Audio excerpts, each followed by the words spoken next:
Ernest House Jr., Director of Keystone's American Indian Alaska Native Program. I'd like to take a few minutes here. We're going to talk about the COVID-19 impact on tribal communities and the communities that you're working with. So let me go ahead and just start off by asking you, and I know I'm asked this question, we can't be too general because every community is different, but what are some of the factors that tribes have had to deal with in trying to combat COVID-19? Well, I mean, it's a good question. And unless you know, have an education or background about Indian country, you may not know that, 574 federally recognized tribes throughout the United States. And of course, all of our tribal communities are different. I'm a member of the Ute Mountain Ute tribe in southwestern Colorado. We have about 600,000 acres in 3 states, about a little over 2,000 members, but about 1,600 live there within the community into 2 communities. And so quickly, COVID response in tribal communities, you also have to look at the structure of pre-COVID, meaning we had unfunded healthcare systems, public safety measures, gaps in education needs. A lot of these fiduciary responsibilities provided by the federal government and have some involvement with states have already created just a very delicate system. And then you have what we have now in our pandemic, and all of these structures are stress. We have economies that are based on a lot of our rural reservation communities. Our economies are based on tourism. Clearly that has been impacted.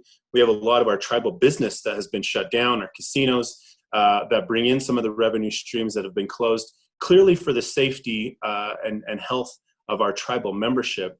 But just like a lot of the other municipalities, communities that are dealing with on our reservations, those are also impacted. Along with that, we also have to keep in mind that we also have we have very high vulnerable populations. American Indians have some of the highest rate, some of the highest gaps in our health disparity arenas. We have some of the life expectancies are greatly reduced. Adult males on my reservation alone have a life expectancy of 52 years of age. And this was all pre-COVID. So clearly tribes have had to enact and create certain policies to keep their community safe. And I think that's what we're seeing across Indian country today. So what are some of the things that you've seen either on Ute Mountain Ute reservation or on other reservations across the country that you've seen that they've been doing to combat COVID-19? Well, I think one of the things I've seen early on by my own tribal community, and I do have to, I support my tribal leadership, and I appreciate them and our tribal staff for quickly implementing a phased approach. They've been on several weeks now on instituting policies early and often that were protecting the community of Toyoak, Colorado. Things like instituting a curfew, things limiting travel by tribal members outside of the reservation.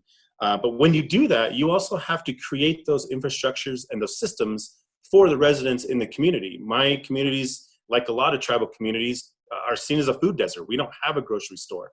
The nearest one is 20 miles away. And so if you need to limit and you want to limit the interaction with your tribal members, then of course tribal leadership has to supplement bringing those services onto the tribe. And so in doing so, the tribe was quick to create a food delivery system. With our shutdown casino, the conference center was quickly turned into a food distribution hub. So donations that were being made to Ute Mountain were sorted and then delivered to 675 homes in our tribal community. I mean, and these are communities that need it, that are in great need of those food and supply donations. So as the tribe and tribal leadership is quickly working on an immediate need response, they also are trying to think about what does the 3 months, 6 months, 9 months what does 2021 look like moving into the future across the board? I think those are the conversations that they're having right now. But because of those early interventions, those early actions, the tribe has seen, at least mine has seen, a very responsive community, a protected community. But then they've also been able to set up those checkpoints to be able to limit the interaction by both non-members and members into the community so they can limit those interactions. And so far, thankfully, that they've not seen any positive cases right now. But of course, they are creating a process in place if that does change. You talked about there are conversations about what's going to happen in 3, 6, 9 months. What's 2021 look like? I know those are conversations that you're involved in, that Keystone is involved in. So what are some of the initiatives that you've been involved in and Keystone has been working on to help these communities for future either pandemics or emergency responses, but the initiatives that they can have in place for any future disruptions like this? Well, one thing we quickly instituted is a partnership between my tribe, U Tribe, and the Keystone Policy Center. I think the Keystone Policy Center has had a long-standing tradition and history of our own network, our own collaborations, being able to bring those voices or get those voices further out than they would normally be, and put them in contact with folks that can be able to help in real time. That's what we're doing right now, and helping with creating a fund, a response that would go directly to the tribe, while the tribal leaders can focus on the triage of the moment, which is what they're doing right now.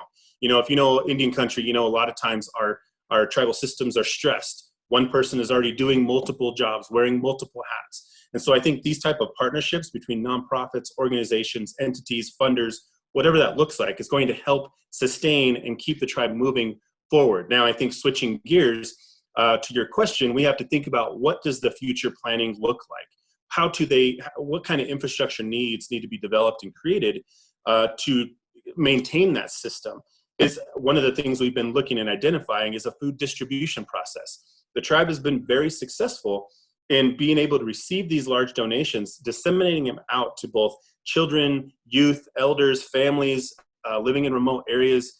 But how does that look, a year from now, 6 months from now? And I think that's what we're also working with the tribe on. Of course, the tribe is the one that needs to lead the way. They have been doing that. It needs to be a tribally driven process. And so we're using our network at Keystone to be able to help with understanding navigating some of those roadblocks and identifying some of those gaps. And I think it's going to be very interesting. We know that the future is going to look different in Indian country. We know that tribal leaders are starting to take a stance on what does food sovereignty mean? What does a food distribution system look like? What are the education needs? There's no broadband in Indian country. On my reservation, if the wind blows hard enough, the email goes out. And so when we're talking about the needs like telemental health and telemedicine needs, and especially around broadband services for education needs for K through 12, how are those systems going to be done if that infrastructure is not built? Those are the types of conversations long-term that we're having with the tribal leadership. Earlier we talked a little bit about how COVID-19 has kind of highlighted some of the gaps that are already maybe existing in Indian country. We've also seen across the country that it's also highlighted the type of relationships that many of these tribes have with their state government leadership, whether that's a strong relationship or maybe a stressed relationship. Can you explain a little bit about how you go about strengthening those relationships between tribes and government leaders, and also the importance of having that strong relationship? No, that's a great question, and I think a lot of people don't pay enough attention to what that structure looks like. And what I mean by that is, prior to coming to Keystone, I spent 12 years as the former executive director for the Colorado Commission of Indian Affairs, which was the only entity in the state to ensure that the government-to-government relationship was working between our two Ute tribes, the Southern Ute Indian Tribe, Ute Mountain Ute Tribe, and the state of Colorado and our state agencies. I got to tell you that I've learned firsthand the importance of maintaining that government-to-government relationship to ensure that the state is respecting the sovereignty and the needs of the community and supporting the tribal leadership by maintaining the health and safety of their constituents, just like we would with our other elected officials. But then also bringing other municipalities and other government entities to the table so that all this type of collaboration can move forward together, right? And I think that one of those things that we see when there's not a supportive, strong state-tribal relationship is some of those fractionated conversations. And these are times when obviously emotions are running high, our stress levels are running high. It's not going to take very much to dial that up. And I think that's where agreements around consultation needs, around support systems, around financial contracts in terms of helping tribes get through this are very much needed. And those type of agreements are going to be able to help tribes and state governments sustain this time and move forward. The tribes, I think, are having and utilizing those consultation policies. And right now, I've been on a lot of phone calls, both with federal agencies and state agencies, on what does the future of consultation look like, and what does that, we know that that's going to even look different moving forward through this process. Along those lines, you talked a little bit about this earlier about the network that's required to really make an impact on these issues. Can you talk a little bit about how it is that an organization like Keystone or other organizations are able to actually have people from that network come together to get leadership involved and to really have an impact on some of the gaps and concerns that are not only happening during this crisis, during this pandemic, but before and after? Absolutely. Keystone Policy Center has a long history in this. And I often remind people that back in the 70s, a conversation was started with tribal leaders and advocating and elevating that conversation on a national level that then turned into the creation of the Council of Energy Resource Tribes, which brought a voice for energy needs and tribes to sustain and emphasize their tribal sovereignty around energy needs. That type of role is going to be needed in this type of process. Tribes are going to be needing allies. They're going to be needing that collaboration. I have the conversations I've been having with tribes. There's a lot of interest in bringing tribal leaders together, building more of those coalitions that we saw back then, but then also not only to sustain this time, but to also look to see what the future holds, what the future looks like. Looking at these outdated, antiquated systems that have been around in Indian country, how do you change that? I think our type of network at the Keystone Policy Center has been able to help not only introduce tribes to more partners and allies, but how do they build that process moving forward? And I think that's just part of the conversation we're going to. I got to tell you that I've been amazed on a daily basis, the network of individuals that we've been talking to, if it's about food donation, dog and cat food donation, baby supplies, PPE equipment. I mean, across the board, people have been wanting to step up. They are the change makers in their community. They see the opportunity. They're seeing what they're on the news media about what the impact Navajo Nation is having or other tribal communities, and they want to help in some way, some fashion. And I think that's just another level of kind of how the Keystone Policy Center outreach has been going as well. So you have those people that may see this or have seen, as you mentioned, seen what's happening in the news media, what's being reported in the news media about tribes dealing with COVID-19. How do those people get involved? What should they do? Well, that's the question, next best question. And I think that what we've seen is I would encourage folks to get involved, get active, become engaged, and there could be a tribal community right near you.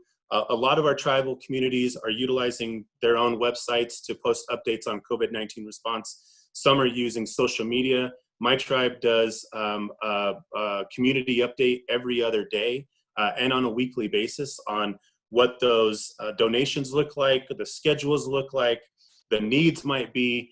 Social media is definitely being a tool that's used by numerous tribal communities. So I would definitely start and identify and become educated there. I think the next thing too, if you can't find anything else, reach out to there's some national organizations that are working with tribes, but then reach out to us. If at the very least we can point you to the right people in terms of who to talk to or get you in contact with the folks. And again, these needs are going to be there. They're going to need to be going throughout this process and into the long term. And I would just encourage you to become engaged, get involved, and to help out. Your support goes so far in Indian country. And again, I just want to thank those that we've already heard from on a regular basis, continuing to do their outreach and support. We really appreciate you for everything you're doing. All right. Thanks, Ernest. A long way to go, a lot of work to be done, but it's really encouraging to see the work that you're doing, Keystone's involved in, and the networks and partners that we've seen come together to coalesce around helping these communities. So thank you. Thank you.